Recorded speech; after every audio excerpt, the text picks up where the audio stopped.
Blood bank, I bank, oxygen బ్యాంకులు ఏర్పాటు చేసి ఎంతో మంది జీవితాల్లో వెలుగులు నింపిన మరోసారి తన గొప్ప మనసుని చాటుకున్నారు. గత 10 నెలలుగా ఆంధ్రప్రదేశ్ గవర్నమెంట్ కొత్త జీవో వచ్చినప్పుడు ఇది కరెక్ట్గా లేదు, మనకి ఇబ్బందిగా ఉంటుంది అని చెప్పి గవర్నమెంట్కి చెప్పడానికి చాలా ట్రై చేశాం. ముఖ్యమంత్రి గారితో ఆయన సాన్నిహిత్యాన్ని ఉపయోగించుకొని వెళ్ళి ఆయన దగ్గరికి 2-3 సార్లు కలిసి మొత్తం అంతా ఎక్స్ప్లెయిన్ చేసి కొత్త జీవో రేట్లు పెంచడానికి కారణమైన వ్యక్తి మెగాస్టార్ చిరంజీవి గారు.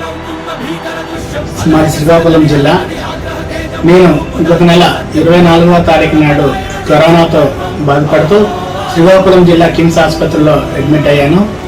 మెడిసిన్స్ కోసం 1 లక్ష రూపాయలు కూడా చిరంజీవి చారిటబుల్ ట్రస్ట్ నుంచి కూడా పంపించడం జరిగింది. బలగం మొగిలయ్య తీవ్ర అనారోగ్యంతో హైదరాబాద్ నిమ్స్ హాస్పిటల్లో చికిత్స పొందుతున్న సంగతి తెలిసిందే. కిడ్నీలు దెబ్బతినడంతో పాటు డయాబెటీస్, బ్లడ్ ప్రెషర్ వంటి సమస్యలు రావడంతో ఆయన కంటి చూపు కూడా మందగించింది. చిరంజీవి ఆయనకు తిరిగి కంటి చూపు వచ్చేలా కీలక నిర్ణయం తీసుకున్నారట.